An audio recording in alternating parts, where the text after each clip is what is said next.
우리 지난 시간에는 이제 10번째 재앙, 장자의 죽음과 유월절 이제 공부했었죠. 그리고 이제 출애굽을 해서 홍해를 건너고 마라와 엘림 그리고 르비딤 그리고 시내산 밑에까지 와서 모세가 시내산을 몇 번 올라갔다 그랬죠? 8번 올라갔다 그랬습니다. 그리고 십계명을 받았는데 그 십계명이 유대교, 가톨릭, 우리 기독교 다 다르다 그랬죠. 그거의 차이점에 대해서도 제가 설명을 드렸습니다. 이제 오늘은 그 시내산에서 율법도 받았지만 성막을 만드는 법에 대해서 받았습니다. 그래서 오늘은 성막에 대해서 집중 공부하는 시간, 어렵지 않습니다. 여러분들 쉽게 해드립니다. 같이 공부하도록 하겠습니다. 화면으로 옮겨주세요.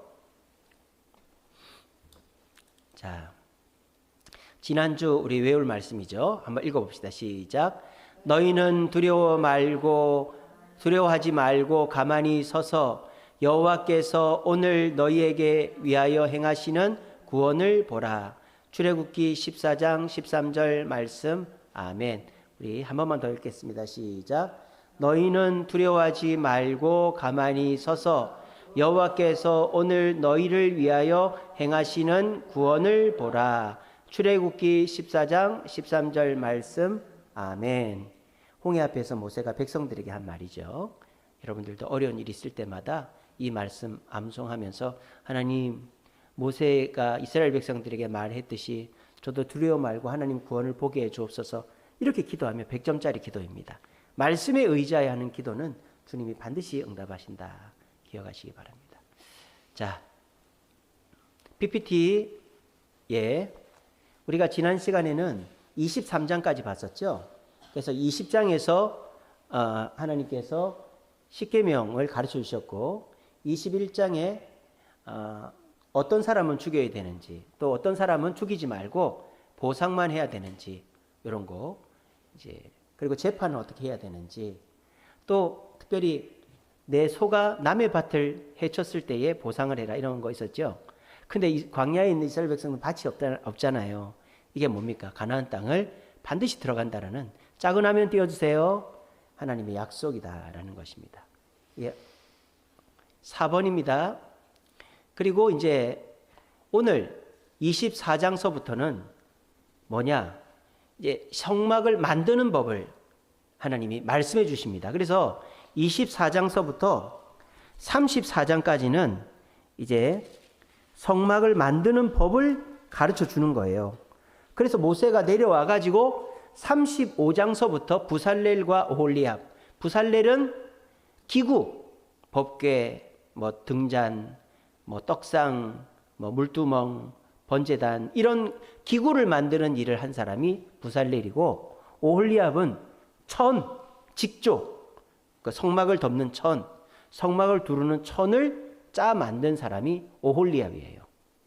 그래서 이 부살렐과 오홀리압을 뽑아가지고 백성들이 바친 재물을 가지고 이렇게 물건을 만들어라. 그래서 실질적으로 이제 35장서부터 40장까지가 성막과 제사장의 복장을 만듭니다. 그리고 40장에 가면 하나님의 구름이 저기 그림에도 있듯이 성막 위에 이렇게 딱 임재하는 것으로 출애굽기가 이제 끝나는 것입니다. 자, 그러면 이제 성막이란 도대체 어떤 것이고 어떻게 만드는지 제가 그림으로 자세히 설명해 드리겠습니다.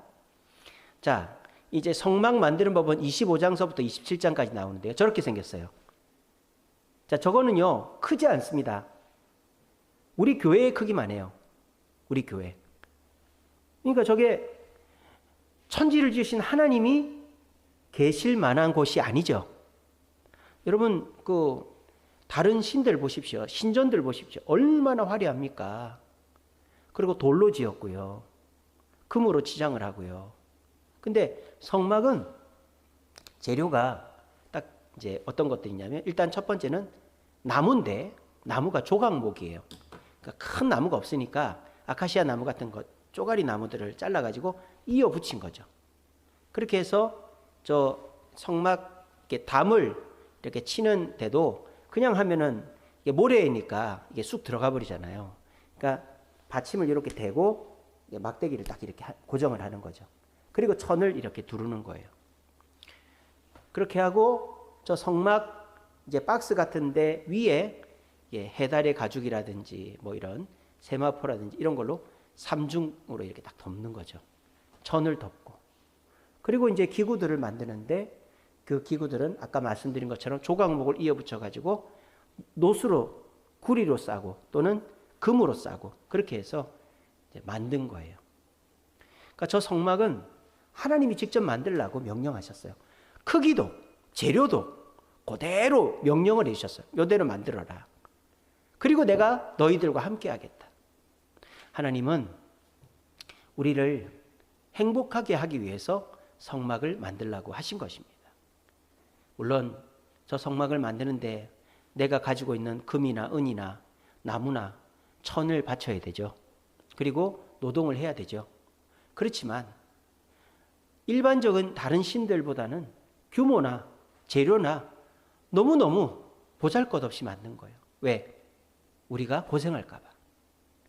하지만 저 성막은 지구상에 있는 어떤 위대한 신전보다 위대한 구조물이다라는 거예요. 왜? 저기에 천지를 지으신 하나님이 임재하시기 때문에. 그래서 저 성막 위에 보면 구름이 이렇게 뭉게뭉게 있죠. 저 구름이 있으면 하나님이 저 성막에 그 법궤 위 뚜껑, 우리가 그거를 그 시은소라 그러거든요. 시은, 은혜가 임하는 장소다. 시은소. 그래서 그 법궤 뚜껑에 하나님이 임재하신 표시가 바로 저 구름이 저 위에 뭉게뭉게 있는 거예요. 그리고 저 구름이 붕 떠가지고 가잖아요. 그러면 다 접어야 되는 거예요. 자, 우리 가자! 이렇게 하면서 이제 일반 지파들은 자기 텐트 다 접고 레위인들은 저기 있는 성막 다 접고 기구들은 어깨에 메고 그리고 하나님이 지시하는 구름이 가는 방향으로 이동을 하는 거예요. 그게 성막의 내용입니다. 성막이란 하나님께 예배드리는 이동용 텐트입니다. 참 하나님이 텐트에 머무신다. 참 난민도 아니고 그렇죠. 근데 광야에서 이스라엘 백성들이 뭘 얼마나 화려하게 만들 수가 있겠습니까? 그러니까 하나님이 백성들을 사랑하는 마음으로 저렇게 만들게 하신 거예요. 그러니까 우리가 이렇게 교회를 짓는 거 힘들죠.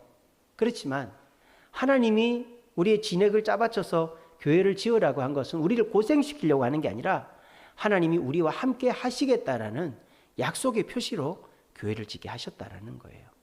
그래서 우리 교회가 뭐 다른 교회들처럼 화려하게 어마어마하게 지은 것도 아니잖아요. 물론 서울이라는 위치 때문에 땅값이 비쌌고 또 건축비가 그때 코로나 때문에 많이 올라서 우리가 돈을 많이 들였지만 우리는 정말 우리 교회가 감당할 수 있을 정도로 교회를 지었다. 그리고요, 이 교회를 지을 때 본당을 잘 지어야 돼요. 이 예배당을. 왠지 아십니까? 본당이 너무 크잖아요. 그러면은 이런 수요기도회, 금요기도회를 본당에서 못해요. 왜? 뭐 한 20명, 30명 있는데 이 본당 에어컨 켜고 불 켜고 낭비지 않습니까? 그러면 어떻게 하느냐? 조그마한 소예배실에서 수요기도회, 금요기도회 뭐 모임을 합니다. 근데 그래서 저거 교회를 지을 때 목사님이 그렇게 얘기했어요. 본당을 너무 크게도 짓지 말고 너무 작게도 짓지 마라. 그러시더라고요. 그래서 저희 교회가 200석 정도, 한 60평 정도 되게끔 또 이제 대신에 그 바닥 평수는 좁아도 천장을 높게 지었기 때문에 딱 들어오면 사람들마다 놀래요. 우리 은행 대출 받으려고 은행에서 겉으로 보니까 여기가 무슨 교회냐, 빌라지. 예배를 어디서 드리냐, 이렇게 생각을 하고 했거든요. 근데 그 사람들이 이제 교회를 둘러본단 말입니다. 지하에 내려오는 순간 여기에는 무조건 대출해 줘야 되겠다. 그렇게 되더라고요. 보는 순간 다 깜짝 놀래요. 어떻게 이렇게 여기다 이렇게 지었냐. 우리가 여기를 이 본당 바닥만 6m고 저 정화조까지 10m를 받고 여기에 돈이 한 7억 들어갔다. 그러면 이제 이 사람들이 정말 여기 돈 많이 들어갔구나. 뭐 그렇게 되는 거죠. 지하 파는 데만 인테리어까지 다 하면 7억 넘게 들어갔어요. 그래서 우리가 이렇게 교회를 정말 우리의 용도에 맞게끔 딱 지어낸 것도 이 성막이 그렇게 화려하지 않지만 하나님의 임재로 이스라엘에게 복을 주시기 위한 역할처럼 우리도 그렇다라는 것입니다. 자, 성막은요, 하나님이 지으라고 한 대로 지은 거죠. 그래서 성막에 보면은 센치까지 다 말씀하셨어요. 센치. 그걸 규빗이라고 하죠. 규빗. 우리 규빈이가 아니고 규빗. 규빗인데 규빗이 여기서부터 여기까지예요. 여기서부터 여기까지. 이게 45cm예요. 사람마다 조금 편차가 있지만 45cm를 기준으로 해서 1규빗, 2규빗, 뭐 문은 뭐 20규빗, 동쪽으로는 20규빗, 뭐는 몇 규빗 좀 이따 나옵니다. 하나님이 다 정해졌어요. 왜? 너무 화려하게 짓지 마라. 너무 고생하지 말라는 거죠. 그리고 성막의 의미는 뭡니까? 영적인 의미가 있죠. 성막은 단순히 구약시대의 건물이 아니라 신약시대의 예수님을 예표하는 것입니다. 성막에 나오는 모든 것들은 그게 뭐냐? 자, 제 얼굴 지어주세요. 성막의 겉모습 굉장히 누추하죠. 보시다시피 돌로 지은 것도 아니고 나무로 지은 것도 아니고 천 쪼가리로 지은 거예요. 겉은 누추한 해달 가죽입니다만은 그 안에 하나님이 임재하신다. 이게 뭘 뜻합니까? 질그릇 속에 감추인 보배와 같은 예수님을 상징한다라는 것입니다. 또 성막의 울타리, 문이 동쪽에만 있습니다. 문이 동쪽에만 딱 있습니다. 그건 뭡니까? 오직 우리의 구원은 예수님을 통해서만 가능하다라는 것입니다. 그리고 이제 여기 문을 잘 보십시오. 이쪽에 문. 색깔이 여러 색깔이 있죠? 청색, 빨간색, 자색, 보라색 이렇게 있습니다. 청색은 하늘, 적색은 피, 자색은 왕. 하늘에서 오셔서 우리를 위해 피 흘리시고 우리의 왕이 되신 예수 그리스도를 상징하는 것이 저 성막의 문의 천의 색깔이다라는 것입니다. 그리고 문이 굉장히 넓어요. 그죠? 딱 보셔도 사람하고 비교해 보면 넓죠? 구원의 문은 넓게 열려 있다는 것입니다. 근데 동쪽으로만 문은 하나밖에 없습니다. 오직 예수 그리스도를 통해서만 들어올 수 있다. 그래서 성막은 구약시대에 하나님께 제사하는 공간이면서도 우리 신약시대의 예수님을 예표하는 것으로 다 해석이 될 수 있다는 것입니다. 자, 제 얼굴 띄워주세요. 자, 아까 제가 규빗 말씀드렸죠. 규빗. 그래서 동쪽은 20규빗이에요. 센치로 말하면은 이제 912cm, 9.12m가 되는 거죠. 그러니까 이게 10m밖에 안 되는 거예요. 여기가 한 10m 됩니다. 여기가 강단이. 그리고 이제 이게 길이로 직사각형이죠. 이게 100규빗, 45m 정도 됩니다. 여기 한 45m 조금 넘을 안 될 거예요. 그러니까 우리 교회의 딱 사이즈가 성막이다 보시면 됩니다. 크지 않죠, 그죠? 아니 어떻게 하나님이 계신 곳이 저렇게 작을 수 있나? 왜? 하나님은 백성들 고생하지 말라고 저렇게 하셨다라는 거예요. 그래서 성막의 문은 9m밖에 안 되고 폭은 50m, 그 다음에 길이는 50규빗, 길이는 100규빗이다. 그리고 이제 동쪽으로 문을 딱 들어가면은 중간에 직사각형으로 된 6 써 있는 거 있죠? 저게 번제단이에요. 번제단. 좀 이따 제가 보여드립니다. 양을 잡아서 저기다가 올려놓고 주변에 피를 뿌리고 불을 붙여서 하나님께 연기로 올려드리는 것이 번제단입니다. 그리고 5번 돼 있는 거 있죠? 저거는 동그랗죠? 물두멍입니다. 물두멍. 그러니까 물이 청동으로 된, 구리로 된 대야에 물이 담겨 있어요. 그러니까 양을 잡다 보면 막 피가 나잖아요. 피가 묻고 하니까 그 피를 이제 깨끗이 닦는 게 물두멍입니다. 저기는 성막들이죠. 성막들이고 이제 이렇게 천으로 덮어놓은 성소로 들어갑니다. 성소. 성소로 들어가면 성소에는 3가지가 있습니다. 2번, 3번, 4번으로 써 있죠. 2번은 이제 분향단이에요. 향. 우리나라 향은 길쭉하게 막대기 같이 돼 있죠. 이스라엘 향은 그냥 덩어리예요. 덩어리. 덩어리. 그 덩어리 끄트머리에다 불을 붙이면 그게 타들어가면서 향이 나요. 그래서 그 분향 이제 이렇게 상에다가 이제 그 향 부스러기를 놓으면 그걸 불을 붙이는 거고요. 3번은 떡상이에요. 떡상. 하나님께 매일 새로운 빵을 올려드리는 떡상. 4번은 이제 등대죠. 등대. 등대는 이렇게 살구꽃 가지 형상으로 7개 가지가 이렇게 한 금에서 이렇게 해서 기름을 이렇게 넣어서 계속 불이 꺼지지 않게끔 올리브유를 넣는 겁니다. 그리고 1번하고 2번 사이에 선이 이렇게 있죠. 저게 휘장이죠. 휘장. 굉장히 두껍습니다. 사람이 못 찢어요. 저 휘장은 이제 성소와 지성소를 구분해 줍니다. 그래서 성소는 제사장들이 들어갈 수 있습니다. 근데 지성소는 대제사장이 1년에 한 번만 들어갈 수 있습니다. 그것도 잘못 들어가면 죽습니다. 저 성소 1번이라고 되어 있는 것이 저게 바로 뭡니까? 저게 법궤입니다. 법궤. 자, 그러면 이제 저렇게 구조로 되어 있다라는 거 이제 보셨죠? 이제 성막에 있는 기물들을 하나씩 보여드리겠습니다. 자, 이쪽에 있는 게 법궤예요. 법궤. 상자죠. 저거는 어떻게 만들었느냐? 쪼가리 나무를 붙여가지고 이 틀을 만들었어요. 틀을 네모나게. 그리고 거기다 금을 입힌 겁니다. 금을 입혀가지고 만든 게 법궤인데, 그리고 그 법궤 안에는 3가지가 들어있습니다. 십계명 돌판 2개, 또 만나 항아리, 또 아론의 지팡인데 싹이 난 지팡이 이 3개가 들어있었다 그래요. 그리고 저 법궤가 중요한 게 아니고 법궤 뚜껑이 중요해요. 저 뚜껑이 이렇게 천사 둘이가 날개로 이렇게 마주보고 있죠. 그 날개 안에 하나님이 임재하시는 거예요. 그래서 저 뚜껑을 시은소, 속죄소 이렇게 합니다. 시은, 하나님의 은혜가 임한다. 그렇게 얘기하는 것이죠. 그래서 이 법궤는 법궤와 시은소로 이루어져 있고 안에는 저런 것들이 들어있다.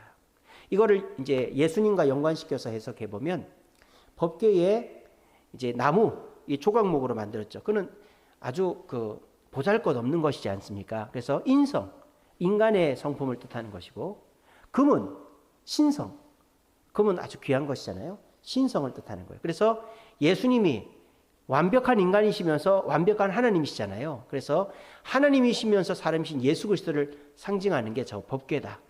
그렇게 보시면 됩니다. 그 다음에 옆에 있는 거는 떡상이에요. 저기 보시면 이제 상이 있고 짝대기가 2개가 이렇게 길게 있죠. 저렇게 어깨에 메고 가는 거예요. 성막에 있는 모든 기물들은 이렇게 수레에 싣고 가는 게 아니라 어깨에 메고 갑니다. 왜냐하면 이제 백성들 편하게 다니라고. 그리고 이제 저 떡상에는 이렇게 매일 쇠빵들을 이렇게 올려놓는 거예요. 저 얼굴 지워주세요. 떡상은 말씀을 뜻하는 거죠. 말씀. 그래서 우리의 생명의 양식이 되시는 예수 그리스도를 상징한다. 그렇게 보시면 됩니다. 자, 그 다음 이쪽에 있는 게 등대단이죠. 등대는요, 이거는 조각목으로 만드는 게 아닙니다. 한 금덩어리를 막 두드려요. 여러분, 금은요, 굉장히 자유자재로 변형시킬 수 있는 거 아시죠? 그래서 동그란 쇠에다가 금을 길게 펴서 감아가지고 딱 두드리면 반지가 되는 거예요. 옛날에는 그렇게 반지를 만들었거든요. 그래서 금은 잘 늘어나고 모양을 막 바꿀 수 있어요. 그래서 금 덩어리를 이렇게 막 두드려가지고 일직선으로 펴고 가지를 이렇게 해서 하나, 둘, 셋, 넷, 다섯, 여섯, 7개의 등잔이 나오게끔. 저게 살구꽃 형상이거든요. 그렇게 합니다. 그리고 저기에는 올리브유를 넣고 불이 꺼지지 않게 합니다. 그래서 저 등대는 성령을 뜻하는 거죠. 자, 법궤는 예수님을 뜻하고, 그 다음에 떡상은 말씀을 뜻하고, 등대는 성령을 뜻한다. 세상의 빛으로 오신 예수님 또 성령을 뜻한다라는 겁니다. 그 다음에 이제 옆에 있는 게 번제단이죠. 이거는 바깥에 있습니다. 그래서 성막 안에, 그러니까 지성소와 성소 안에 있는 거는 조각목 플러스 금이에요. 근데 지성소, 성소 밖에 있는 거, 물두멍하고 번제단은 조각목 플러스 노시입니다. 노수로 만들어요. 노수로.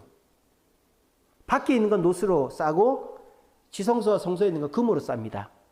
자, 특별히 저 번제단은 나무 틀로 해가지고 노수로 싼 거예요. 왜 노수로, 금으로 안 하고 노수로 쌌을까요? 열을 더 잘 견디는 게 금이 아니고 노시기 때문입니다. 노시 열을 더 잘 견디거든요. 그래서 저 번제단에다가 나무를 넣고 그 위에다가 이제 제물을 올려놓고 태워가지고 하나님께 드리고 그렇게 하는 것입니다. 번제단에서 이제 하나님께 제물을 드리는데 우리가 한자로 의자 있잖아요. 오를 의자. 그 오를 의자를 파자 나누어 보면 나아자와 양양자가 되는 거예요. 그래서 나를 양으로 바치면 우리가 의로 이루어진다. 그래서 번제단은 우리의 속죄, 정결, 우리의 죄를 속죄함 받는 의미가 바로 번제단이다라는 것입니다.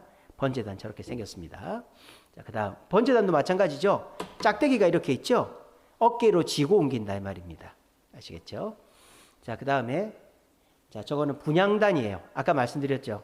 우리나라 향은 이렇게 꽂는 거지만 중국 향이나 이런 건 꽂는 건데 저기는 그냥 그 향 덩어리를 올려놓는 거예요. 그리고 끝에다 불을 붙이면 타 들어가면서 향이 막 나는 거예요. 분향단의 특징은 기도다. 기도를 상징한다. 그래서 우리를 위해 중보하시는 예수님을 상징한다. 다시 정리하면은 법궤는 예수님 자체를 상징하고 떡상은 말씀을 상징하고 그다음에 그 등잔은 성령을 상징하고 번제단은 거룩을 상징하고 속죄 거룩을 상징하고 저 분향단은 기도를 상징한다 하는 겁니다. 자, 그다음에 물두멍 저거 성전 지성소 밖에 뜰에 있는 거죠. 저 구리로 싼다고 제가 말씀드렸죠. 구리로 싸고 이제 물을 통해서 정결 씻어서 정결하게 하는 그런 거를 상징한다라는 것입니다. 그래서 기물들은 저래요. 그래서 다시 정리해 보면 바깥에 번제단 또 중간에 물두멍 이거는 노수로 싼 것입니다. 그다음에 성소에 들어가면 떡상, 등잔, 분향단이 있습니다. 떡상은 말씀을 상징하고 그다음에 등잔은 성령을 상징하고 분향단은 기도를 상징합니다. 그래서 이 떡상, 분향단, 등잔은 다 금으로 입힌 것이다라는 거죠. 그리고 그 휘장 안쪽에 지성소가 있는데 거기에는 법궤와 시은소가 있다. 시은소는 뚜껑이다 그랬죠. 그래서 법궤에는 십계명 돌판 2개, 아론의 쌍난 지팡이, 만나가 들어있는 항아리가 있습니다. 그리고 그 위에 뚜껑은 천사 둘이가 날개로 이렇게 마주보고 있는 건데 그 공간 안에 주님이 임하신다. 그래서 시은소라고 하는 것입니다. 그래서 저거를 이제 출애굽 때 광야에서 시내산 밑에서 만들었어요. 성막을. 근데 이제 다윗이 이스라엘의 왕이 된 다음에 나는 내가 편한 왕궁에 있는데 하나님의 법궤가 저 천막 쪼가리 안에 있는 게 너무 마음이 아픈 거예요. 다윗이. 그래서 하나님의 성전을 지어드려야 되겠다 했을 때 어떻게 됩니까? 하나님이 안 된다 그랬죠. 너는 피를 많이 흘렸기 때문에 안 되고 네 아들 때 만들어라 그랬죠. 그래서 솔로몬에게 자기 재산을 다 물려주면서 네가 하나님의 성전을 만들어라. 그래서 만든 게 저기 나오는 BC 950년에 만들었는데 586년 바벨론 침공 때 다 무너지죠. 그래서 한 400년 동안 유지됐던 것이 솔로몬 성전입니다. 그러니까 솔로몬 성전은 성막의 기구들은 그대로예요. 성막의 기구들은 그대로 이사를 왔고 이제 천만 돌로 만든 거죠. 돌로. 그리고 저기에 추가된 것이 하나 있죠. 야긴과 보아스입니다. 저쪽에 기둥이 있죠. 성막 입구에 성소 입구에 야긴과 보아스. 저거는 뭡니까? 하나님께서 이 성전을 지으셨다라는 신앙 고백으로 솔로몬이 만들어 놓은 거죠. 저게 구리로 만든 거예요. 근데 저게 여러분 구리는 아시다시피 안 닦으면 엄청 보기 싫은 게 구리죠. 녹그릇 생각하시면 됩니다. 옛날에 녹그릇 맨날 지푸라기로 닦아야 그게 금처럼 반짝반짝하죠.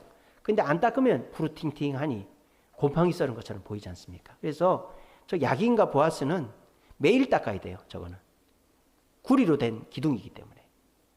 그러니까 저걸 닦을 때마다 뭘 생각한다? 하나님이 이 성전을 지으셨다. 하나님이 이 성전을 지으셨다. 그렇게. 근데 이제 번제단 같은 경우에는 불을 떼기 때문에 맨날 제사를 드리기 때문에 녹이 쓸 일이 없어요.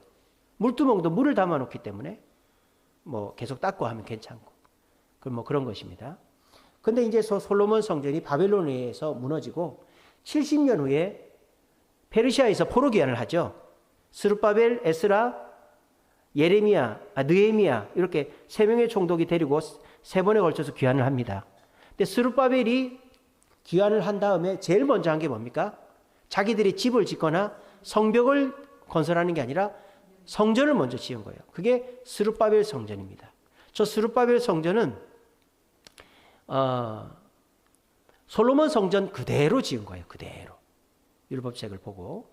그래서 솔로몬 성전 그대로 지었는데, 여러분들이 뭐 성막을 보셔서 알겠지만 성막이 크지 않잖아요. 그죠? 화려하지 않잖아요. 그러니까 이제 이스라엘이 나라가 커지고 또 이제 유지가 되면서 너무 초라한 거예요. 다른 신전들과 비교했을 때. 그래서 스룹바벨 성전을 증축을 합니다. 증축을. 그게 헤롯 성전이에요. 헤롯이 왜 증축을 했을까요? 헤롯은 유대인이 아니에요. 에돔 사람이에요.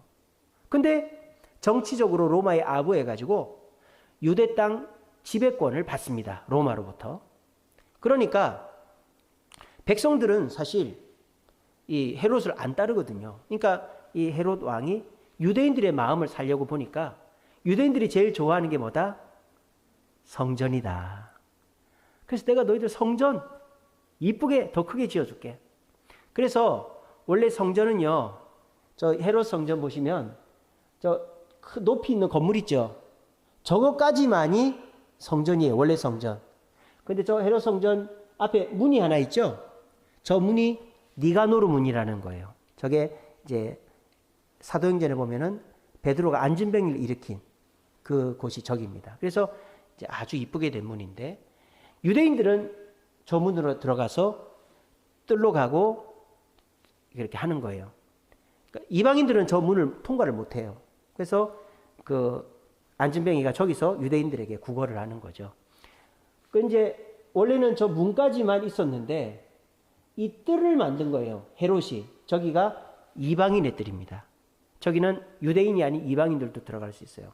저기가 솔로몬의 행각이라고 해서 기둥으로 해가지고 이렇게 복도가 쫙 있죠. 그걸 행각이라고 그러거든요. 회랑이라고도 하고. 그래서 이스라엘 가보시면 예루살렘 성 안에는 공터가 없습니다. 공터가. 그러니까 예루살렘 교회 성도들이 모여 예배드릴 곳이 없는 거예요. 근데 유일하게 넓은 공간이 헤롯 성전 안에 이방인의 뜰의 회랑인 거예요. 그래서 유대인들이 초대교회 성도들이 저기 모여서 예배를 드리고 있었다. 뭐 그런 것입니다. 그래서 헤롯이 스룹바벨 성전이 너무 초라하니까 유대인들의 환심을 살려고 증축을 한 것이 헤롯 성전입니다. 그래서 저렇게 제가 그림을 이렇게 해놔서 헤롯 성전이 뭐 스룹바벨 성전이랑 크기가 비슷해 보이지만 안 그렇습니다. 스룹바벨 성전은 저기 안쪽에 있는 건물만이 스룹바벨 성전이에요. 저 외벽에 있는 이런 문이나 건물들하고 이 이방인의 뜰은 헤롯이 40년 동안이나 만든 것입니다. 근데 저 성전도 어떻게 됩니까? AD 70년에 로마의 티투스, 디도 장군이 예루살렘에 쳐들어와요. 왜? 유대인들이 자꾸 로마에 대항을 하고 데모를 하니까. 그래서 다 무너뜨려 버려요. 근데 지금 예루살렘에 가면 통곡의 벽이라고 해서 벽이 하나 남아 있습니다. 그건 어떻게 해서 남아 있느냐? 이 예루살렘 성 한쪽 벽이 안 무너지고 남아 있었던 거예요. 그게 제가 알고 있기로는 그 흙으로 돼 있는 밑부분이라고 제가 들었는데 확실히 잘 모르겠습니다. 그래서 거기만 남아 이제 거기서 유대인들이 기도하는 거예요. 그래서 지금 성전은 없습니다. 그리고 법궤도 어디로 갔는지를 몰라요. 법궤도 헤롯 성전이 로마에서 무너지면서 어디로 갔는지를 몰라요. 자, 그러면 원래 이 성막이 광야에서 만들었고, 그리고 이제 성전이 만들어졌는데 그 성막이 이제 성막과 성전은 없어요. 그러면 이제 성막과 성전은 다 없어진 걸까요? 교회로 더 업그레이드 된 것이죠. 우리가 있는 이 교회가 하나님이 임재하시는 성전이 되는 것입니다. 그리고 단순히 이 교회만이 성전이 아니죠. 우리의 몸이 하나님의 전이다. 그렇게 했죠. 그래서 우리 성도들이 바로 성전이요, 교회다라고 알 수 있습니다. 그래서 오늘은 이제 성막에 대해서 제가 처음부터 끝까지 쫙 설명을 드렸습니다. 아시겠죠? 네, 이렇게 들어두시고. 그 다음에 이제 그 출애굽기에 보면은 레위인들의 복장에 대해서 소개가 되어 있습니다. 자, 먼저 레위인들은 관을 씁니다. 머리에 이렇게 천으로 된 관을 쓰고요. 여기 띠를 두릅니다. 띠를 두르는데 이 띠 앞에 금패로 여호와께 성결이라고 써 있어요. 금패로 그렇게 써 있고요. 그 다음에 이제 안쪽서부터 봅시다. 안쪽에 보면은 흰색 옷을 입었죠. 그걸 세마포 옷이라고 합니다. 우리로 말하면은 삼배 옷이죠. 삼배. 삼배 아시죠? 비단 옷 아니고 그 삼으로 만든 거. 그 대마초 있지 않습니까? 대마초. 그게 삼이지 않습니까? 그래서 지금도 대마초 재배하는 데가 있죠. 저 경상북도에 가면. 그러면 그 대마 이제 추수할 때는 경찰이 나와 있어요. 그 대마 잎 가지고 대마초 못 만들게. 그거 다 불태웁니다. 보는 데서. 대마 줄기만 갖고 가서 그 대마 줄기로 대마 삼배 옷을 만들어요. 거기 지방에서. 근데 이제 안에 있는 건 세마포 옷입니다. 세마포 옷. 그리고 그 위에 파란색 옷이 있죠. 파란색 옷. 저게 이제 겉옷입니다. 겉옷.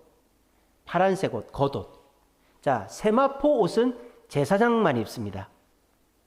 그리고 저 겉옷과 에봇, 에봇은 앞치마입니다. 앞치마. 저 붉은색으로 된 앞치마 있죠. 저게 에봇입니다. 저 파란색 옷하고 에봇은 대제사장만 입는 거예요. 아시겠죠? 일반 제사장들은 흰색 옷까지밖에 안 입고 대제사장은 파란색 겉옷하고 앞치마 에봇까지 입는 거예요. 아시겠죠? 그리고 그 파란색 에봇 밑에 보면 방울이 달려 있어요. 방울이. 그래서 대제사장이 걸어갈 때는 땡그랑땡그랑 소리가 나는 거예요. 왜 달아 났느냐? 그렇죠. 1년에 한 번씩 지성소에 들어가는데 대제사장이 움직이면 소리가 나잖아요. 근데 소리가 안 나면은 이 사람이 뭔 죄가 있는 상태로 들어갔기 때문에 죽은 거예요. 그러면 발에 끈을 매달아 놓거든요. 그 끈을 당겨가지고 죽은 시체를 끄집어내는 거예요. 그래서 방울을 달아난 거고요. 그리고 이제 앞치마, 저거를 에봇이라고 합니다. 근데 그 앞치마 입고 허리에 띠를 두르고 이 가슴 쪽에 보면은 이렇게 흉패라고 합니다. 흉패. 이렇게 방탄 뭐 조끼 같이 이런 게 있죠. 저거를 확대한 게 요건데요. 금이 아니에요. 보석이 12개가 박혀 있어요. 12개가. 홍보석, 황옥, 녹주옥, 송유석, 남보석, 홍만호, 호박, 백만호, 자수석, 녹보석 이렇게. 저거는 다 12지파를 상징하는 거예요. 그리고 흉패 안에 주머니예요, 이게. 주머니. 이렇게.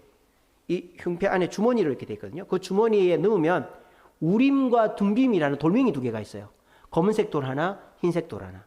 그래서 대제사장이 하나님의 뜻을 물을 때 그 우림과 둠빔을 꺼내면서 우림이 나온다든지 둠빔이 나온다든지 그걸 통해서 하나님의 뜻을 이제 알아맞추는 뭐 그런 역할들을 했다라는 것입니다. 그래서 저 옷은 제사장의 복장, 저것도 하나님이 저렇게 만들으라고 말씀하셨어요.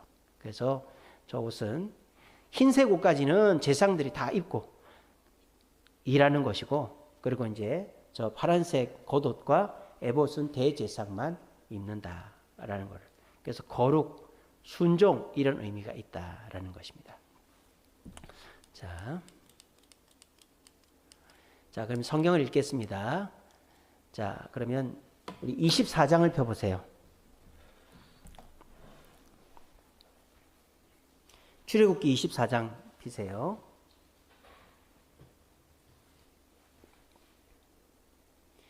자, 출애굽기 24장 피시면 모세가 이제 시내산에 4번째로 올라갑니다. 그 70장로들을 데리고 가서 하나님과 식사를 합니다. 그리고 5번째로 6번째로 올라갑니다. 모세가 6번째로 올라가서 하나님이 돌판도 주시고 성막 만드는 법을 가르쳐 주시는 거예요. 그래서 24장은 시내산에 모세가 70장로와 함께 올라가서 기념 식사를 하고 12절서부터는 모세가 40일 금식하면서 율법을 받으러 올라가는 장면이 24장입니다. 24장 읽겠습니다.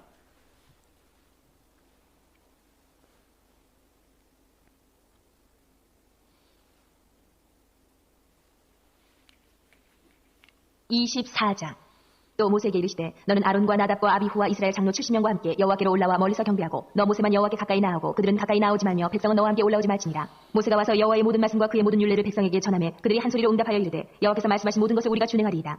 모세가 여호와의 모든 말씀을 기록하고 이른 아침에 일어나 산 아래에 제단을 쌓고 이스라엘 12지파대로 12기둥을 세우고 이스라엘 자손의 청년들을 보내어 여호와께 서로 번제와 화목제를 드리게 하고 모세가 피를 가지고 반은 여러 양푼에 담고 반은 제단에 뿌리고 언약서를 가져다가 백성에게 낭독하여 듣게 하니 그들이 이르되 여호와의 모든 말씀을 우리가 준행하리이다. 모세가 그 피를 가지고 백성에게 뿌리며 이르되 이는 여호와께서 이 모든 말씀에 대하여 너희와 세우신 언약의 피니라. 모세와 아론과 나답과 아비후와 이스라엘 장로 70인이 올라가서 이스라엘의 하나님을 보니 그의 발 아래에는 청옥을 편듯하고 하늘같이 청명하더라. 하나님이 이스라엘 자손들의 존귀한 자들에게 손을 대지 아니하셨고 그들은 하나님을 뵙고 먹고 마셨더라. 여호와께서 모세에게 이르시되 너는 산에 올라 내게로 와서 거기 있으라. 내가 그들을 가르치도록 내가 율법과 계명을 친히 기록한 돌판을 내게 주리라. 모세가 그의 부하 여호수아와 함께 일어나 모세가 하나님의 산으로 올라가며 장로들에게 이르되 너희는 여기서 우리가 너희에게로 돌아오기까지 기다리라. 아론과 훌이 너희와 함께 하리니 무릇 일이 있는 자는 그들에게로 나아갈지니라 하고 모세가 산에 오르매 구름이 산을 가리며 여호와의 영광이 신의 산 위에 머무르고 구름이 엿새 동안 산을 가리더니 일곱째 날에 여호와께서 구름 가운데서 모세를 부르시니라. 산 위에 여호와의 영광이 이스라엘 자손의 눈에 맹렬한 불같이 보였고 모세는 구름 속으로 들어가서 산 위에 올랐으며 모세가 40일 42야를 산에 있으니라. 아멘. 자, 우리가 아까 이 그림 보시면 20장서부터 23장까지가 출애굽기에 나오는 1차 율법이에요. 이런 사람은 죽이고 이런 사람은 보상만 해라. 1차 율법이고 이제 25장서부터 여기 보시면 25장에 법궤 만드는 법, 떡상 만드는 법, 등대 만드는 법, 26장에 성막 만드는 법, 27장에 번제단과 기름을 어떤 걸 써라, 28장에는 제사장 옷 만드는 법, 29장에는 제사장 위임식을 어떤 식으로 해라. 그래서 이거는 하나님이 명령하시는 거예요. 그리고 이거를 듣고 35장서부터 모세가 그대로 만듭니다. 아시겠죠? 지금은 시내산 위에서 하나님이 말씀하는 거를 뭐 기록을 하든 다 듣든 해가지고 하나님의 말씀이 주어지는 장면입니다. 아시겠죠? 그래서 25장 보시면 이제 25장 10절에 보시면 조각목으로 궤를 짜라. 이게 법궤, 언약궤, 아론의 쌍난 지팡이, 그 십계명 돌판, 또 만나 항아리가 들어있는 법궤를 만들어라는 거고요.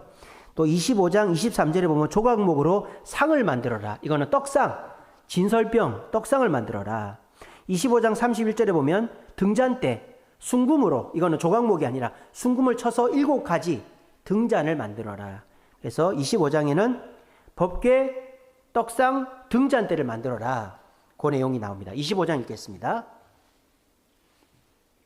25장 여호와께서 모세에게 말씀하여 이르시되 이스라엘 자손에게 명령하여 내게 예물을 가져오라 하고 기쁜 마음으로 내는 자가 내게 바치는 모든 것을 너희는 받을지니라. 너희가 그들에게서 받을 예물은 이러하니 금과 은과 놋과 청색, 자색, 홍색 실과 가는 배실과 염소털과 붉은 물들인 순양의 가죽과 해달의 가죽과 조각목과 등이와 관유에 드는 향료와 분향할 향을 만든 향품과 호마노며 에봇과 흉패에 물릴 보석이니라. 내가 그들 중에 거할 성소를 그들이 나를 위하여 짓되 물은 내가 내게 보이는 모양대로 장막을 짓고 기구들도 그 모양을 따라 지을지니라.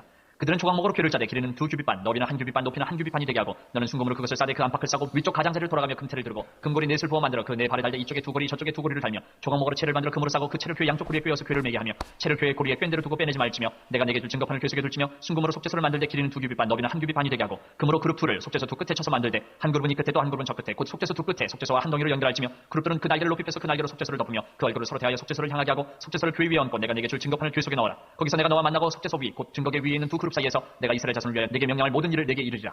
너는 조각목으로 상을 만들되 길이는 2규빗, 너비는 1규빗, 높이는 1규빗반이 되게 하고 순금으로 싸고 주위에 금태를 두르고 그 주위에 손바닥 넓이만한 턱을 만들고 그 턱 주위에 금으로 태를 만들고 그것을 위하여 금고리 넷을 만들어 그 네 발 위 네 모퉁이에 달되 턱 곁에 붙이라. 이는 상을 맬 채를 꿰 것이며 또 조각목으로 그 채를 만들고 금으로 싸라. 상을 이것으로 맬 것이니라. 너는 대접과 숟가락과 병과 붓는 잔을 만들되 순금으로 만들며 상 위에 진설병을 두어 항상 내 앞에 있게 할지니라.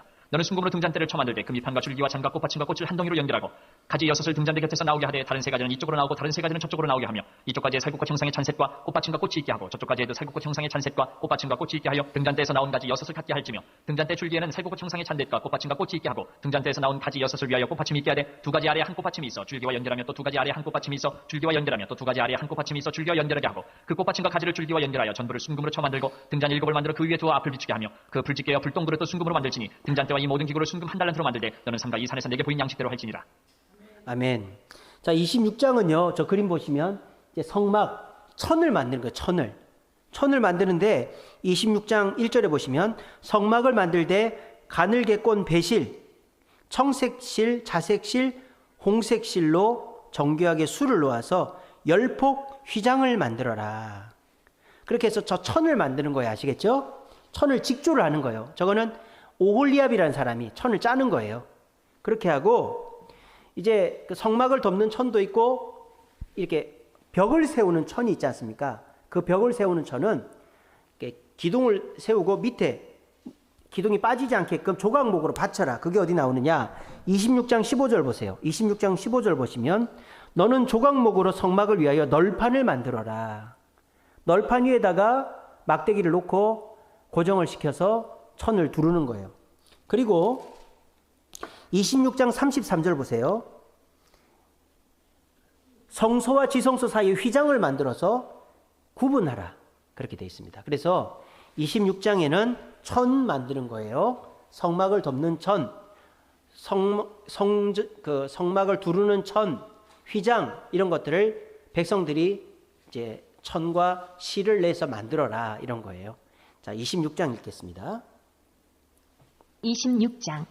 너는 성막을 만들되 가늘게 꼰 배실과 청색, 차색, 홍색실로 그룹을 정교하게 수놓은 10폭의 휘장을 만들지니 매폭의 길이는 28규빗, 너비는 4규빗으로 각 폭의 장단을 갖게 하고 그 휘장 5폭을 서로 연결하며 다른 5폭도 서로 연결하고 그 휘장을 이을 끝폭가에 청색 고를 만들며 이어질 다른 끝폭가에도 그와 같이 하고 휘장 끝폭가에 고 쉰괴를 달며 다른 휘장 끝폭가에도 고 쉰괴를 달고 그 고들을 서로 마주보게 하고 금 갈고리 쉰괴를 만들고 그 갈고리로 휘장을 연결하게 한 성막을 이루지며 그 성막을 덮는 막 곧 휘장을 염소털로 만들되 11폭을 만들지며 각 폭의 길이는 30규빗, 너비는 4규빗으로 11폭의 길이를 갖게 하고 그 휘장 5폭을 서로 연결하며 또 6폭을 서로 연결하고 그 6째 폭 절반은 성막 전면에 접어들이고 휘장을 이을 끝폭가에 고 쉰괴를 달며 다른 이을 끝폭가에도 고 쉰괴를 달고 놋갈고리 쉰괴를 만들고 그 갈고리로 그 고를 꿰어 연결하여 한 막이 되게 하고 그 막 곧 휘장의 그 나머지 반폭은 성막 뒤에 늘어뜨리고 막 곧 휘장의 길이에 남은 것은 이쪽에 한 규빗 저쪽에 한 규빗씩 성막 좌우 양쪽에 덮어 늘어뜨리고 붉은 물들인 순양의 가죽으로 막의 덮개를 만들고 해달의 가죽으로 그 윗덮개를 만들지니라. 너는 조각목으로 성막을 위하여 널판을 만들어 세우되 각 판의 길이는 10규빗, 너비는 한 규빗 반으로 하고 각 판에 2촉씩 내어 서로 연결하게 하되 너는 성막 널판을 다 그와 같이 하라. 너는 성막을 위하여 널판을 만들되 남쪽을 위하여 널판 20개를 만들고 20널판 아래에 은받침 40개를 만들지니 이쪽 널판 아래에도 그 2촉을 위하여 2받침을 만들고 저쪽 널판 아래에도 그 2촉을 위하여 2받침을 만들지며 성막 다른 쪽 곧 그 북쪽을 위하여도 널판 20개로 하고 은받침 40개를 이쪽 널판 아래에도 2받침 저쪽 널판 아래에도 2받침으로 하며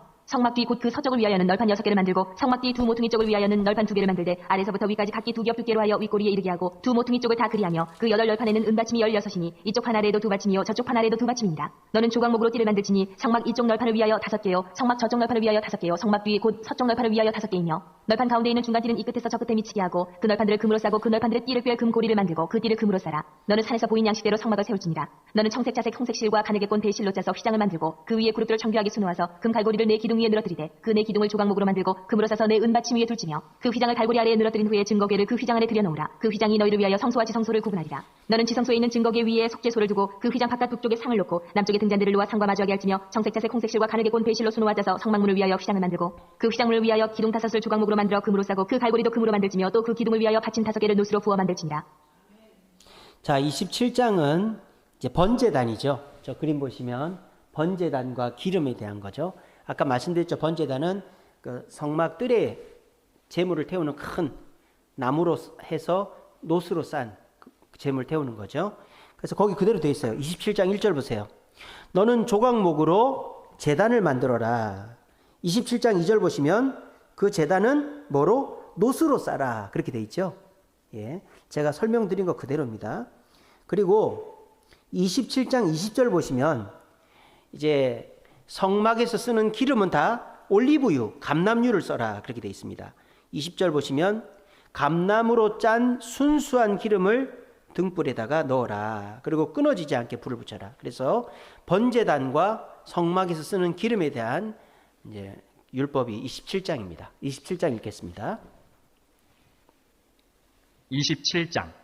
너는 조각목으로 길이가 5규빗, 너비가 5규빗의 제단을 만들되 네모 반듯하게 하며 높이는 3규빗으로 하고 그 네 모퉁이 위에 뿔을 만들되 그 뿔이 그것을 이어지게 하고 그 제단을 노스로 싸고 재를 담는 통과 부삽과 대야와 고기 갈고리와 불로 엎드는 그릇을 만들되 제단의 그릇을 다 노스로 만들지며 제단을 위하여 노스로 그물을 만들고 그 위 네 모퉁이의 놋고리 넷을 만들고 그물은 제단 주위 가장자리 아래 곧 제단 절반에 오르게 할지며 또 그 제단을 위하여 채를 만들되 조각목으로 만들고 노스로 쌀지며 제단 양쪽 고리에 그 채를 끼어 제단을 매게 할지며 제단은 널판으로 속이 비게 만들되 산에서 내게 보인 대로 그들이 만들게 하라. 너는 성막의 뜰을 만들지니 남쪽을 향하여 뜰 남쪽에 너비가 100규빗의 세마포 휘장을 쳐서 그 한쪽을 당하게 할지니 그 기둥이 스물이며 그 받침 스물은 노스로 하고 그 기둥의 갈고리와 가름대는 은으로 할지며 그 북쪽에도 너비가 100규빗의 포장을 치되 그 기둥이 스물이며 그 기둥의 받침 스물은 노스로 하고 그 기둥의 갈고리와 가름대는 은으로 할지며 뜰의 옆 곧 서쪽에 너비 50규빗의 포장을 치되 그 기둥이 열이요 받침이 열이며 동쪽을 향하여 뜰 동쪽에 너비도 50규빗이 될지며 문 이쪽을 위하여 포장이 15규빗이며 그 기둥이 셋이요 받침이 셋이요 문 저쪽을 위하여도 포장이 15규빗이며 그 기둥이 셋이요 받침이 셋이며 뜰 문을 위하여는 청색, 자색, 홍색실과 가늘게 꼰 배실로 수놓아 짠 20규빗의 휘장이 있게 할지니 그 기둥이 넷이요 받침이 넷이며 뜰 주위 모든 기둥의 가름대와 갈고리는 은이요 그 받침은 노시며 뜰의 길이는 100규빗이요 너비는 50규빗이요 세마포 휘장이 높이는 5규빗이요 그 받침은 노시며 성막에서 쓰는 모든 기구와 그 말뚝과 뜰의 포장 말뚝을 다 노스로 할지니라. 너는 또 이스라엘 자손에게 명령하여 감나무로 짠 순수한 기름을 등불을 위하여 네개로 가져오게 하고 끊이지 않게 등불을 켜되 아론과 그의 아들들로 회막한 증거궤 앞 휘장 밖에서 저녁부터 아침까지 항상 여호와 앞에 그 등불을 보살피게 하라.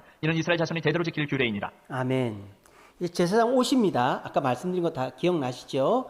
자, 28장 1절 보세요. 너는 형 아론과 아들들 섬기는 제사장 직분을 행하게 하되 옷을 만들어라. 4절 보시면 그들이 지을 옷은 이러하니 흉패는 이것입니다.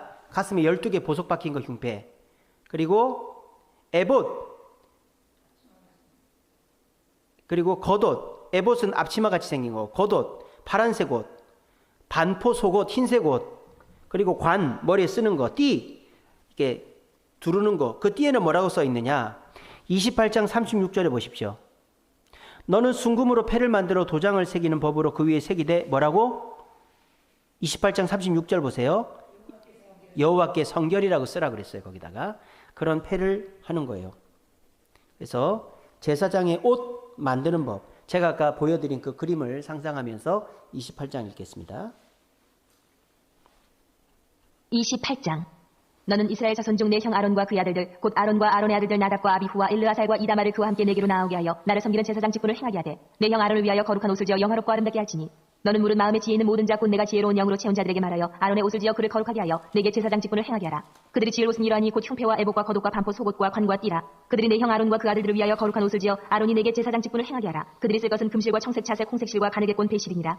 그들이 금실과 청색 자색 홍색실과 가느게 꼰 배실로 정교하게 짜서 에봇을 짓되 그것에 어깨바지 둘을 달아 그 두 끝을 이어지게 하고 에봇 위에 매는 띠는 에봇 짜는 법으로 금실과 청색 자색 홍색실과 가느게 꼰 배실로 에봇에 정교하게 붙여 짤지며 호마노 2개를 가져다가 그 위에 이스라엘 아들들의 이름을 새기되 그들의 나이대로 6 이름을 한 보석에 나머지 6 이름은 다른 보석에 새기라. 보석을 새기는 자가 도장에 새김같이 너는 이스라엘 아들들의 이름을 그 두 보석에 새겨 금태에 물리고 그 두 보석을 에봇의 두 어깨바지에 붙여 이스라엘 아들들의 기념 보석을 삼되 아론이 여호와 앞에서 그들의 이름을 그 두 어깨에 메어서 기념이 되게 할지며 너는 금으로 태를 만들고 순금으로 노끈처럼 두 사슬을 닦고 그 따은 사슬을 그 태에 달지니라. 너는 판결 흉패를 에봇 짜는 방법으로 금실과 청색 자색 홍색실과 가느게 꼰 배실로 정교하게 짜서 만들되 길이와 너비가 한 뼘씩 두 겹으로 네모 반듯하게 하고 그것에 네 줄로 보석을 물리되 첫 줄은 홍보석 황옥 녹주옥이요 둘째 줄은 석류석 남보석 홍만호요 셋째 줄은 호박 백만호 자수정이요 넷째 줄은 녹보석 호만호 벽옥으로 다 금태에 물릴지니 이 보석들은 이스라엘 아들들의 이름대로 12이라. 보석마다 12지파에 한 이름씩 도장을 새기는 법으로 새기고 순금으로 노끈처럼 따은 사슬을 흉패 위에 붙이고 또 금고리 둘을 만들어 흉패 위 곧 흉패 두 끝에 그 두 고리를 달고 따은 두 금 사슬로 흉패 두 끝 두 고리에 꿰어매고 두 따은 사슬의 다른 두 끝을 에봇 앞 두 어깨바지에 금태에 매고 또 금고리 둘을 만들어 흉패 아래 양쪽과 안쪽 곧 에봇에 닿은 곳에 달고 또 금고리 둘을 만들어 에봇 앞 두 어깨바지 아래 매는 자리 가까운 쪽 곧 정교하게 짠 띠 위쪽에 달고 청색끈으로 흉패고리와 에봇 고리에 꿰어 흉패로 정교하게 짠 에봇 띠 위에 붙여 떨어지지 않게 하라. 아론이 성소에 들어갈 때에는 이스라엘 아들들의 이름을 기록한 이 판결 흉패를 가슴에 붙여 여호와 앞에 영원한 기념을 삼을 것이니라. 너는 우림과 둠빔을 판결 흉패 안에 넣어 아론이 여호와 앞에 들어갈 때에 그의 가슴에 붙이게 하라. 아론은 여호와 앞에서 이스라엘 자손의 흉패를 항상 그의 가슴에 붙일지니라. 너는 에봇 받침 겉옷을 전부 청색으로 하되 두 어깨 사이에 머리 들어갈 구멍을 내고 그 주위에 갑옷깃같이 깃을 짜서 찢어지지 않게 하고 그 옷 가장자리로 돌아가며 청색 자색 홍색실로 성류를 수놓고 금방울을 간격을 두어 달되 그 옷 가장자리로 돌아가며 한 금방울 한 성류 한 금방울 한 성류가 있게 하라. 아론이 입고 여호와를 섬기러 성소에 들어갈 때와 성소에서 나올 때에 그 소리가 들릴 것이라. 그리하면 그가 죽지 아니하리라. 너는 또 순금으로 패를 만들어 도장을 새기는 법으로 그 위에 새기되 여호와께 성결이라 하고 그 패를 청색끈으로 관 위에 매되 곧 관 전면에 있게 하라. 이 패를 아론의 이마에 두어 그가 이스라엘 자손이 거룩하게 드리는 성물과 관련된 죄책을 담당하게 하라. 그 패가 아론의 이마에 늘 있으므로 그 성물을 여호와께서 받으시게 되리라. 너는 가는 배실로 반포 속옷을 짜고 가는 배실로 관을 만들고 띠를 수놓아 만들지니라. 너는 아론의 아들들을 위하여 속옷을 만들며 그들을 위하여 띠를 만들며 그들을 위하여 관을 만들어 영화롭고 아름답게 하되 너는 그것들로 내 형 아론과 그와 함께한 그의 아들들에게 입히고 그들에게 기름을 부어 위임하고 거룩하게 하여 그들의 제사장 직분을 내게 행하게 할지며 또 그들을 위하여 배로 속바지를 만들어 허리에서부터 두 넓적다리까지 이르게 하여 하체를 가리게 하라. 아론과 그의 아들들이 회막에 들어갈 때나 제단에 가까이 하여 거룩한 곳에서 섬길 때에 그것들을 입어야 죄를 짊어진 채 죽지 아니하리니 그와 그의 후손이 영원히 지킬 규례니라. 아멘. 자, 29장은 이제 그 옷을 입고 제사장으로 취임을 하는 거예요. 위임식을 하는 건데 그 위임식 하는 순서, 방법에 대해서 29장이 나옵니다. 이거는 나중에 레위기에 가면 또 자세히 나오거든요. 간단히만 말씀드릴게요. 쉽게 말하면 이거 일단 깨끗이 씻어요. 깨끗이 씻고 옷을 입어요. 아까 말씀드린 거 겉에 속에 흰색 옷 입고 그 위에 겉옷 입고 파란색 겉옷 입고 그 위에 앞치마 에봇 입고 그 위에 흉패 이 방탄조끼 같은 거 입고 머리에 관을 쓰고 여호와께 성결 금 띠를 두르고 옷을 입는 거예요. 옷을 다 입고 나면 먼저 속죄제를 드립니다. 속죄제. 제사는 5가지가 있죠. 번제, 소제, 속건제, 속죄제, 화목제. 그러니까 이 제사를 드릴 때는 이 5가지 제사가 거의 다 한다고 보면 됩니다. 하나만 하는 게 아니에요. 번제만 하는 게 아니에요. 제일 먼저 속죄제를 하는 거예요. 우리가 예배 드릴 때 찬송 부르고 기도하고 말씀 듣고 헌금하고 하는 것처럼 먼저 속죄제를 하는 거예요. 그래서 속죄제 제물을 드리고 그 다음에 번제 제물을 태워서 올려드리는 거예요. 이거는 내가 제사장으로 이제 주님 앞에 목숨을 다하겠다 이런 뜻이에요. 그리고 화목제를 드리면 화목제는 하나님께 드리는 건 기름하고 뭐 조금만 드리고 나머지 고기는 나눠 먹어요. 쉽게 말하면 잔치예요. 화목제를 드리고 끝나는 거예요. 아시겠죠? 그게 이제 위임식 내용입니다. 제가 말씀드린 거 그대로 그렇게 간단하게 제가 말씀드린 거예요. 그리고 29절 끝에 보시면 매일 제단에서 번제단에서 어린 양을 잡아 하나님께 제사 드려라. 아침 저녁으로 막 그렇게 매일 제사 드려라. 이런 율법이 나옵니다. 자, 29장 제사장 위임식과 이제 제사 규례에 대한 거, 번제 규례에 29장 읽겠습니다. 29장. 내가 그들에게 나를 섬길 제사장 직분을 위임하여 그들을 거룩하게 하려는 이러하니 곧 어린 수소 하나와 흠없는 순양 둘을 택하고 무교병과 기름 섞인 무교 과자와 기름 바른 무교 전병을 모두 고운 밀가루로 만들고 그것들을 한 광주리에 담고 그것을 광주리에 담은 채 그 송아지와 두 양과 함께 가져오라. 너는 아론과 그의 아들들을 회막문으로 데려다가 물로 씻기고 의복을 가져다가 아론에게 속옷과 에봇 받친 겉옷과 에봇을 입히고 흉패를 달고 에봇에 정교하게 짠띠를 띠게 하고 그의 머리에 관을 씌우고 그 위에 거룩한 패를 더하고 관유를 가져다가 그의 머리에 부어 바르고 그의 아들들을 데려다가 그들에게 속옷을 입히고 아론과 그의 아들들에게 띠를 띄우며 관을 씌워 그들에게 제사장의 직분을 맡겨 영원한 규례가 되게 하라. 너는 이같이 아론과 그의 아들들에게 위임하여 거룩하게 할지니라. 너는 수송아지를 회막 앞으로 끌어오고 아론과 그의 아들들은 그 송아지 머리에 안수할지며 너는 회막문 여호와 앞에서 그 송아지를 잡고 그 피를 네 손가락으로 제단 뿔 들에 바르고 그 피 전부를 제단 밑에 쏟을 치며 내장에 덮인 모든 기름과 간 위에 있는 꺼풀과 두 콩팥과 그 위에 기름을 가져다가 제단 위에 불사르고 그 수소의 고기와 가죽과 똥을 진 밖에서 불사르라. 이는 속죄제니라. 너는 또 순양 한 마리를 끌어오고 아론과 그의 아들들은 그 순양의 머리 위에 안수할지며 너는 그 순양을 잡고 그 피를 가져다가 제단 위에 주위에 뿌리고 그 순양의 각을 뜨고 그 장부와 다리는 씻어 각을 뜬 고기와 그 머리와 함께 두고 그 순양 전부를 제단 위에 불사르라. 이는 여호와께 드리는 번제요 이는 향기로운 냄새니 여호와께 드리는 화제니라. 너는 다른 순양을 택하고 아론과 그 아들들은 그 순양의 머리 위에 안수할지며 너는 그 순양을 잡고 그것의 피를 가져다가 아론의 오른쪽 귓뿌리와 그의 아들들의 오른쪽 귓뿌리에 바르고 그 오른손 엄지와 오른발 엄지에 바르고 그 피를 제단 주위에 뿌리고 제단 위에 피와 관유를 가져다가 아론과 그의 옷과 그의 아들들과 그의 아들들의 옷에 뿌리라. 그와 그의 옷과 그의 아들들과 그의 아들들의 옷이 거룩하리라. 또 너는 그 순양의 기름과 기름진 꼬리와 그것의 내장에 덮인 기름과 간 위의 꺼풀과 두 콩팥과 그것들 위에 기름과 오른쪽 넓적다리를 가지라. 이는 위임식의 순양이라. 또 여호와 앞에 있는 무교병 광주리에서 떡 한 개와 기름 바른 과자 한 개와 전병 한 개를 가져다가 그 전부를 아론의 손과 그의 아들들의 손에 주고 그것을 흔들어 여호와 앞에 요제를 삼을지며 너는 그것을 그들의 손에서 가져다가 제단 위에서 번제물을 더하여 불사르라. 이는 여호와 앞에 향기로운 냄새니 곧 여호와께 드리는 화제니라. 너는 아론의 위임식 순양의 가슴을 가져다가 여호와 앞에 흔들어 요제를 삼으라. 이것이 내 분깃이니라. 너는 그 흔든 요제물 곧 아론과 그의 아들들의 위임식 순양의 가슴과 넓적다리를 거룩하게 하라. 이는 이스라엘 자손이 아론과 그의 자손에게 돌릴 영원한 분깃이요 거제물이니 곧 이스라엘 자손이 화목제의 제물 중에서 취한 거제물로서 여호와께 드리는 거제물이니라. 아론의 성인은 후에 아론의 아들들에게 돌릴지니 그들이 그것을 입고 기름 부음으로 위임을 받을 것이며 그를 이어 제사장이 되는 아들이 회막에 들어가서 성소에서 섬길 때는 이래 동안 그것을 입을지니라. 너는 위임식 순양을 가져다가 거룩한 곳에서 그 고기를 삶고 아론과 그의 아들들은 회막문에서 그 순양의 고기와 광주리에 있는 떡을 먹을지라. 그들은 속죄물 곧 그들을 위임하며 그들을 거룩하게 하는 데 쓰는 것을 먹되 타인은 먹지 못할지니 그것이 거룩하기 때문이라. 위임식 고기나 떡이 아침까지 남아있으면 그것을 불에 살을지니 이는 거룩한즉 먹지 못할지니라. 너는 내가 내게 한 모든 명령대로 아론과 그의 아들들에게 그같이 하여 이래 동안 위임식을 행하되 매일 수송아지 하나로 속죄하기 위하여 속죄제를 드리며 또 제단을 위하여 속죄하여 깨끗하게 하고 그것에 기름을 부어 거룩하게 하라. 너는 이래 동안 제단을 위하여 속죄하여 거룩하게 하라. 그리하면 지극히 거룩한 제단이 되리니 제단에 접촉하는 모든 것이 거룩하리라. 내가 제단 위에 드릴 것은 이러하니라. 매일 1년 된 어린 양 2마리니 한 어린 양은 아침에 드리고 한 어린 양은 저녁 때에 드릴지며 한 어린 양이 고운 밀가루 10분의 1 에바와 찌은 기름 4분의 1 흰을 더하고 또 전제로 포도주 4분의 1 흰을 더할지며 한 어린 양은 저녁 때에 드리되 아침에 한 것처럼 소제와 전제를 그것과 함께 드려 향기로운 냄새가 되게 하여 여호와께 화제로 삼을지니 이는 너희가 대대로 여호와 회막문에서 늘 드릴 번제라. 내가 거기서 너희와 만나고 내게 말하리라. 내가 거기서 이스라엘 자손을 만나리니 내 영광으로 말미암아 회막이 거룩하게 될지라. 내가 그 회막과 제단을 거룩하게 하며 아론과 그의 아들들도 거룩하게 하여 내게 제사장 직분을 행하게 하며 내가 이스라엘 자손 중에 거하여 그들의 하나님이 되리니 그들은 내가 그들의 하나님 여호와로서 그들 중에 거하려고 그들을 애굽 땅에서 인도하는 줄 알리라. 나는 그들의 하나님 여호와니라. 아멘. 자, 여기 보시면은 좀 헷갈려요. 제사의 방법이 5가지가 있다고 그랬죠. 번제, 소제, 화목제, 속건제, 속죄제. 번제는 헌신, 소제는 감사, 곡식 가루로 드릴 수도 있어요. 소제. 그 다음에 속죄제는 내 죄를 용서해 달라고 드리는 거. 속건제는 서로 잘못했을 때 화해하는 의미예요. 그래서 상대방한테 보상도 해야 돼요. 그 다음에 화목제는 함께 잔치. 이 5가지가 제사의 5가지 종류예요. 근데 오늘 이제 이 29장에 보면 이런 게 나와요. 화제, 요제, 거제, 전제라는 게 나와요. 아니 이거는 또 뭔가? 화제하고 번제하고 다른가? 화제는 태운다는 거고 그 다음에 요제는 흔들어 드린다는 거예요. 거제는 들었다 놓는다는 거예요. 전제는 붓는다는 거예요.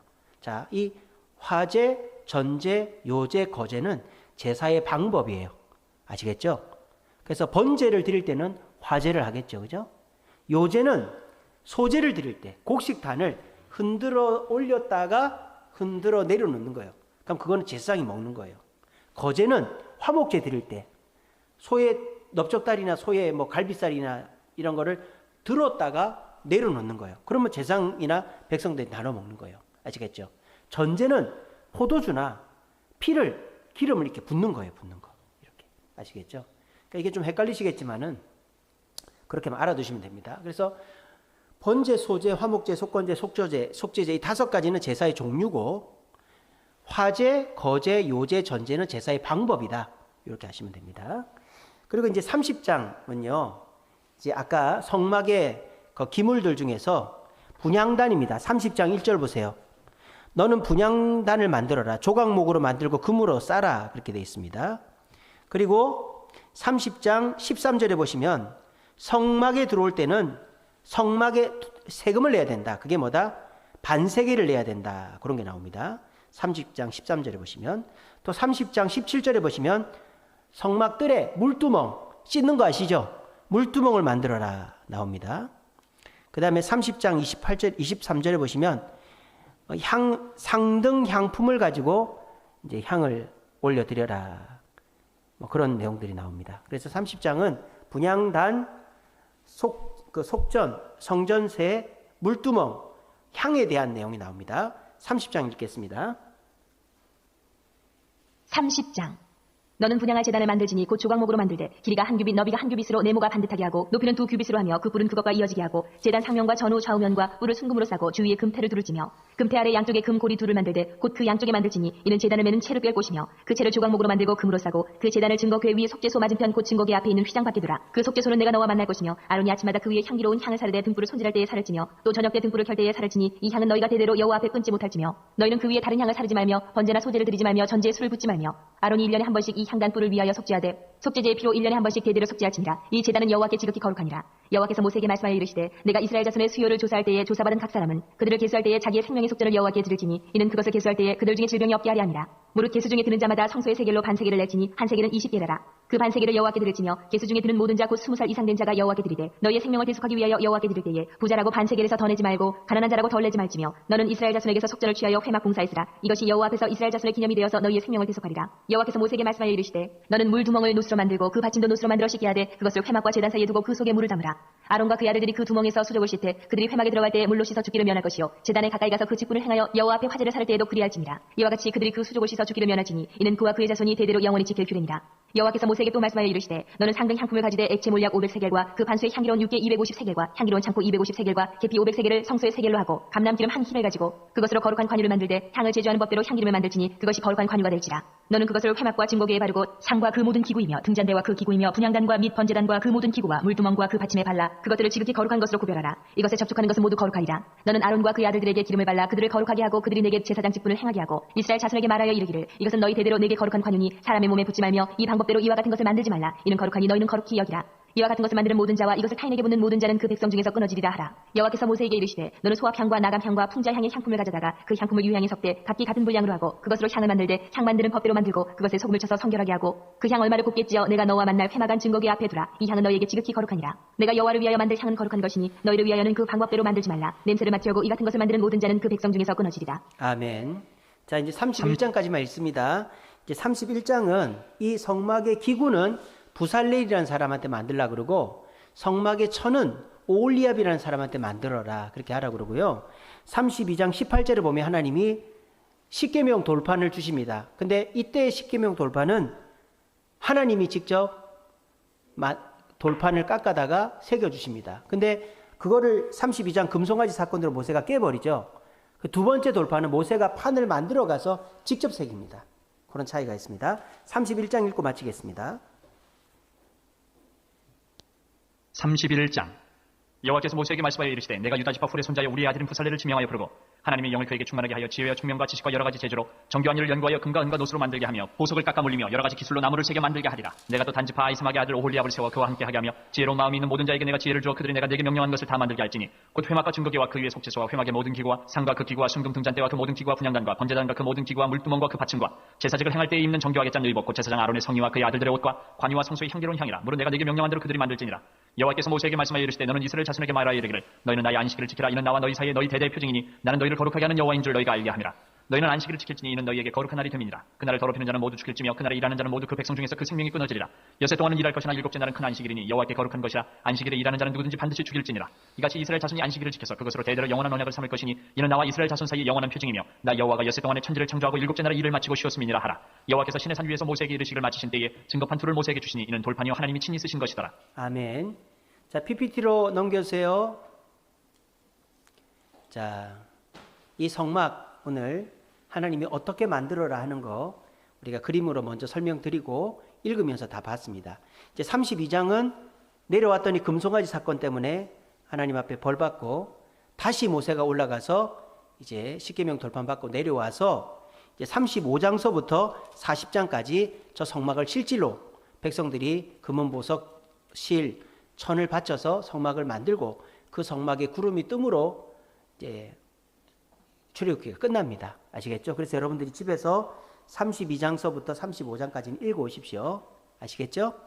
그래서 우리가 2월 달까지 이제 출애굽기 끝냈습니다. 이제 3월 달부터 어려운 레위기 시작합니다. 근데 레위기가 어렵죠.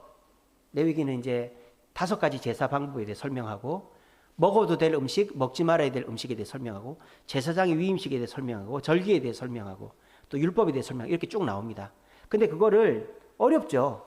근데 여러분들이 개인적으로 읽으면 어려워요. 근데 제가 설명해 드리면 아, 그게 이런 내용이었구나 하는 게 하면서 오히려 재밌게 느껴질 수도 있습니다. 왜냐하면 여러분들이 어려워했었으니까 설명을 들으면 재밌게 느껴질 수 있습니다. 오늘도 그렇지 않습니까? 여러분들이 성막에 대해 설교를 많이 들어보셨죠? 근데 조금 뭐 이것 법궤에 대해서 조금 듣고 뭐 떡상에 대해 조금 듣고 번제에 대해 조금, 그러니까 이게 연결이 안 되는 거예요. 근데 이게 성경 통독 세미나를 하면 이걸 전체적으로 다 설명을 해주고 그림으로 보여주고 하니까 이해가 잘 되죠. 그렇죠? 오늘 성막에 대해서 한번 쫙 보시니까 물론 다 이해가 됐다, 다 뭐 암기가 됐다고 말할 수는 없지만 어쨌든 시원하게 이해가 되지 않습니까? 이게 성경 통독 세미나를 하는 의미예요. 전체를 한 번에 다 본다라는 거죠. 그리고 우리는 강의만 듣는 게 아니라 제가 또 성경을 통해서 직접 여러분들이 읽으면서 확인까지 하잖아요. 그러니까 우리 교회 성경 통독 세미나가 굉장히 아주 좋은, 제가 여러 성경 통독 세미나를 통해서 이게 우리가 하는 결론이다 이렇게 내린 거예요. 아시겠죠? 그래서 여러분들이 잘 따라오시면, 우리가 벌써 2월 달인데 창세기 끝냈고 출애굽기 끝냈잖아요. 그 내용도 대충 한 게 아니라 아주 상세하게 강의도 듣고 성경도 읽고 다 읽었지 않습니까? 그러니까 1년 동안 이렇게 하고 나면요, 여러분들이 성경에 대해서 그늘 없이 웬만한 거 다 파악하게 됩니다. 여러분들 꾸준히 참석하시고 또 주변 분들한테 많이 소개하시고, 우리 유튜브에 요 영상을 제가 맨날 올리거든요. 그럼 그 영상을 주변 분들한테 이렇게 카톡으로 보내시고 하면 관심 있는 분들은 계속 보기도 하고 오기도 하고 이럴 거예요. 그래서 우리 성경 통독 세미나 때문에 등록한 분들이 이미경 집사님하고 박혜경 집사님이에요. 이미경 집사님도 다른 교회 다니다가 수요일 성경 통독 세미나 1년 듣고 우리 교회 등록했고요. 박혜경 집사님도 원래는 사당동에 있는 이수중앙교회라고 그 교회를 다녔었어요. 근데 수요일마다 우리 교회 나오시다가 성경 통독 세미나 듣고 등록하신 거예요.